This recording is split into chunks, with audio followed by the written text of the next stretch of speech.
Au rapport numéro 63, au vœu 63, qui est-ce qui le présente? Monsieur Boucher. C'est une question orale. Ah oui, pardon, c'est les questions orales. Oui, allez-y. Monsieur le Président, dans le Puy-de-Dôme, les emplois partent en fumée.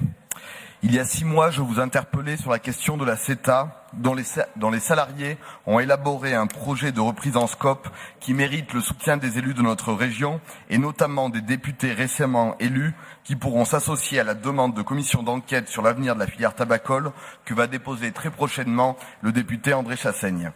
Je réagis aujourd'hui à l'annonce du 23 juin du groupe Michelin qui a annoncé une nouvelle organisation mondiale de la manufacture. Il s'agit surtout de destruction d'emplois, en particulier dans notre région.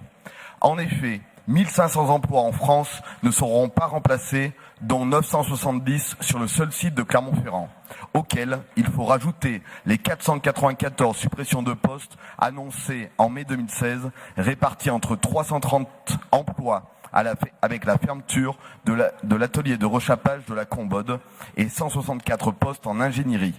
Cette décision est d'autant plus scandaleuse que le groupe annonce les meilleurs résultats de l'histoire du groupe. Mieux, les actionnaires du groupe ont vu leurs dividendes progresser de 14% cette année. Nous dénonçons une attaque contre l'emploi, contre nos territoires, en particulier d'Auvergne. Les choix financiers et spéculatifs du groupe hypothèquent l'avenir de toute une agglomération et assombrissent les perspectives d'emploi pour les salariés, particulièrement les plus jeunes. Avec 1,6 milliard d'euros de bénéfices en 2016, c'est indécent.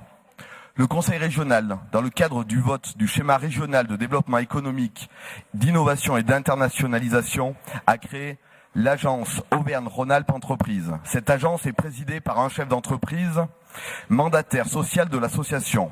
Lors de la première assemblée générale, le président directeur général de la société mère du groupe Michelin a été élu coprésident du conseil de surveillance de l'association. Notre question est la suivante. Monsieur le Président, trouvez-vous cohérent de laisser à la tête de l'agence qui anime la politique économique de la région un homme d'affaires responsable de destruction d'emplois sur notre territoire?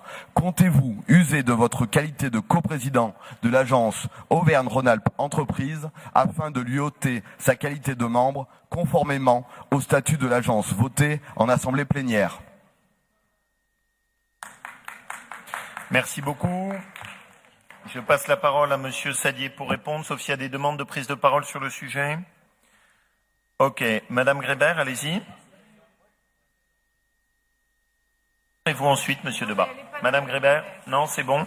Monsieur Debat, allez-y. Oui, Monsieur le Président, je crois simplement qu'il ne faut pas tout mélanger. On peut porter l'appréciation que l'on veut sur les choix d'une entreprise, encore faut-il les connaître. Moi, je voulais simplement redire que nous considérons que l'agence de développement économique doit associer, et c'est comme ça qu'elle a un sens, des chefs d'entreprise, des représentants du monde de l'entreprise avec les décideurs publics que nous sommes, et que bien sûr qu'il est toujours possible et nécessaire de se renseigner sur les choix d'un groupe, mais que pour notre part, nous considérons qu'il n'y a pas lieu de mélanger les sujets entre l'appréciation que l'on peut avoir de choix d'un groupe, qui demande d'ailleurs à être nuancé parce qu'il y a des enjeux aussi de développement d'emploi parallèlement à ce qui a été annoncé, et l'agence de développement économique.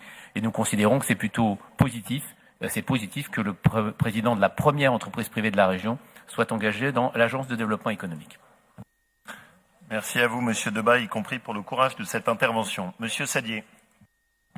Oui, merci, Monsieur le Président. Je rebondirai sur les derniers propos pour dire effectivement que nous devons plutôt des remerciements au président du groupe de s'être engagé personnellement dans l'agence économique. Sur la question, je rappelle qu'il ne s'agit pas de suppression de postes, mais de non-remplacement de départ à la retraite, que par ailleurs volontaire, effectivement, que par ailleurs nous connaissons la culture et la situation saine du groupe Michelin sur l'accompagnement de l'ensemble de ces personnels. Inutile de rappeler, Monsieur le Président, mes chers collègues, que nous parlons là de la première entreprise de la région Auvergne-Rhône-Alpes et du poids qu'elle représente en nombre de salariés sur la région, une partie de la région et notamment sur la partie de l'ancienne région Auvergne, et que cela se fait bien évidemment en toute transparence avec les représentants des salariés, puisque les discussions sont engagées en toute transparence.